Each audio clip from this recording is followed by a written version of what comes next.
Hi guys, this is Gabby and I'm back again with another video. And today, we're gonna discuss something very important in the life of artists and creators and anyone who's ever procrastinated. So, I'm gonna discuss to you a book I've read several weeks ago. I started this months ago, but I didn't get to finish it, not until this quarantine. And it's titled Soup. I bought this from Big Bad Wolf, and I forgot kung magkano siya, but hindi siya lalagpas ng 300. This book was by Andrew Santella. Santella. Yes. So, Mr. Andrew, thank you. Are you a procrastinator? Guess what? I assure you that you are not alone. I've been procrastinating, especially ngayong college, kasi, well, I don't know why, but I will tell you why. But first, let me tell you the meaning of procrastination.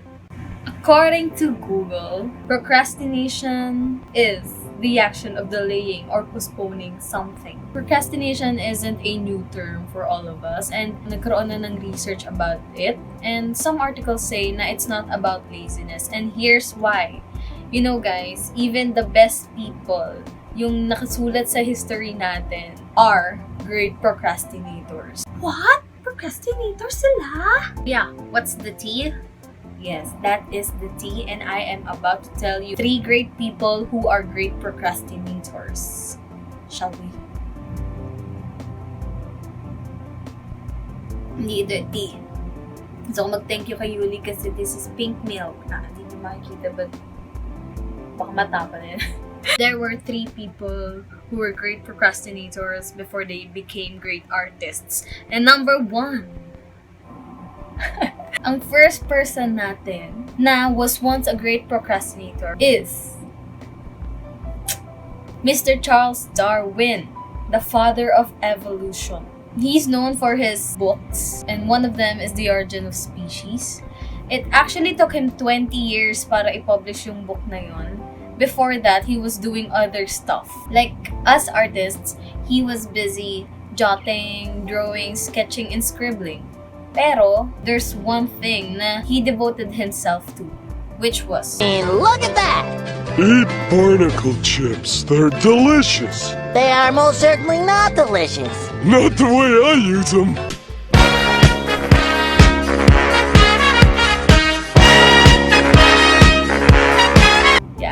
He referred to barnacles as his beloved barnacles. And one trivia about Mr. Charles Darwin is gusto niya yung naglalakad-lakad at nag-iisip. Kasi meron siyang garden and dun yung thinking space niya.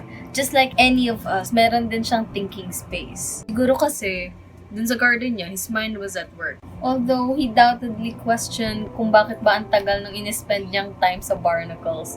Isipin mo, 20 years bago niya mag-create yung The Origin of Species. Before that, he was researching, studying about barnacles, writing about barnacles. And it puzzled him kung bakit yung idea formation niya, ang tagal ng delay between that and yung publication ng book niya.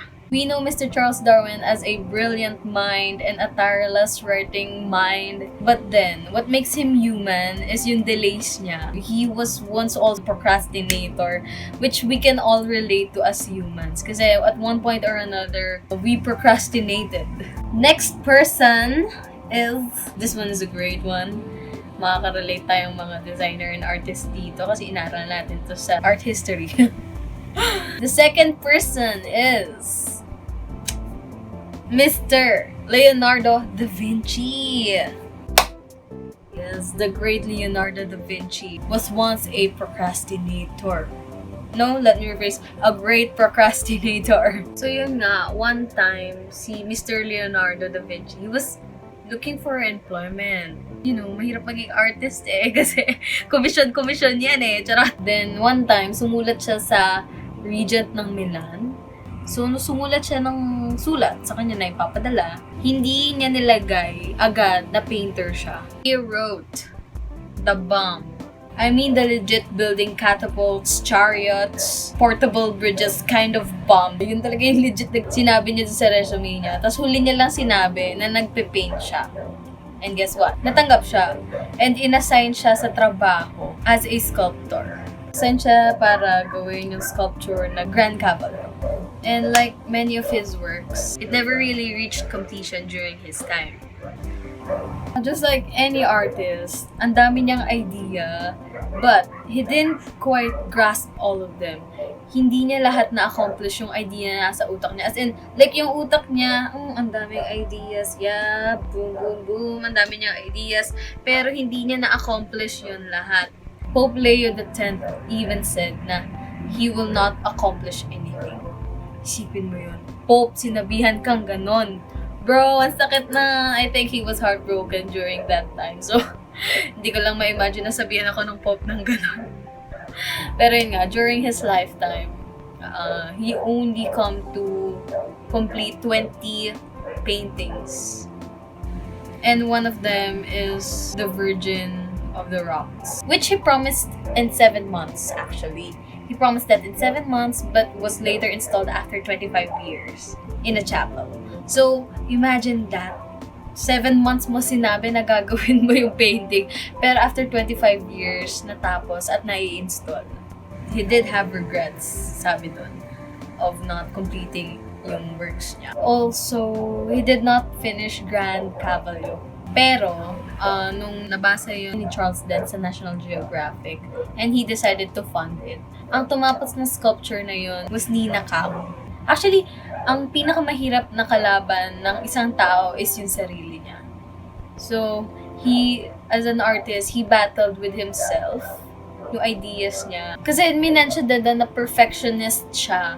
Maybe that's why kaya ang hirap i-accomplish yung trabaho niya. Kasi he was battling between perfectionism and yung matapos yung work niya. And you know, since Leonardo did it, I think it's okay for us. Now we experience those kind of things with battling with our artistic desire to perfect a work. The last person we have is someone who also changed on how the world works, specifically in the architecture universe.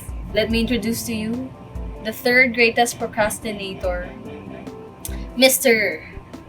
Frank Lloyd Wright. Yes, Mr. Frank Lloyd Wright was once a great procrastinator. Ask me why? Why? So familiar kayo sa Falling Water. It was one of his greatest masterpieces in his time that changed the world of the architecture. And the American Institute of Architects named him as the greatest architect of all time.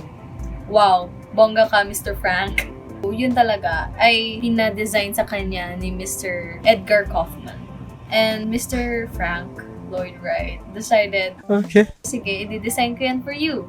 Pero during those 9 months, there was no visible work na nakita. Then Mr. Kaufman decided, okay, sige, I'm gonna surprise Frank kasi baka, you know, I want an update. Gusto niya ng update kasi gusto niya nang makita kung kamusta ba yung nangyayari sa pinag-design niya. And guess what? Mr. Frank, legendary Lloyd Wright, did. Hindi ko hindi masyadong nataranta si Frank Lloyd Wright eh. So okay, lumabas siya sa office. I'm gonna read this. Ayan, sabi niya ganun. Umupo siya, binuklat niya ang kanyang notebook at nag-drawing siya kasama na yung plano ng mga ginawa niya. So I was like, habang binabasa ko to, I'm like, no! Feeling ko na-motivate si Frank Lloyd Wright ng deadline. And his ideas just came pouring out like waterfall, ganon. And I think that is one badass story. Frank Lloyd Wright is the greatest procrastinator of the three for me. According to Franklin Tonger, the author of The Falling Water Rising, it's a book, he said that maybe sa 9 months na yun, si Frank Lloyd Wright, yung ideas niya, nasa utak niya lahat. And nung binisita siya, sinurprise visit siya ni Edgar Kaufman, doon, nag-start na yung ideas niya, pinur niya lahat doon. Sobrang naipon yung ideas niya. Binuhos niya doon in a span of 2 hours. Yung process, yung meeting, I think he did it all. And doon, pinanganak ang Falling Water sa Pittsburgh. Siguro ano bang ginagawa niya? Baka nag-exercise siya or iba yung commission na ginagawa niya habang nag-iisip siya ng idea para dun sa falling water. Because parang tayong mga karaniwang tao na kunyari nagluluto ako, tapos iniwan ko yung plate ko, nag-decide akong magluto, kumain, tapos magne-Netflix. Pero in the span of that cooking time, nagluluto ako ng ramen, ganyan. Naisip ko, parang maganda to idagdag sa plate ko. So, parang yung spontaneous burst of idea habang may ginagawa kang iba, siguro ganun siyang klaseng procrastinator. So, bakit ko nakwento ito? This is not to encourage procrastination. If you're not a procrastinator, you don't need to be a procrastinator. Kasi some people see this as a problem, as laziness.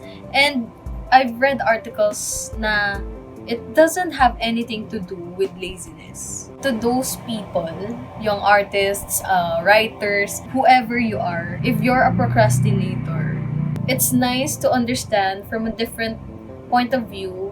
I think this is a more optimistic point of view when it comes to trying to understand how the procrastinating mind works.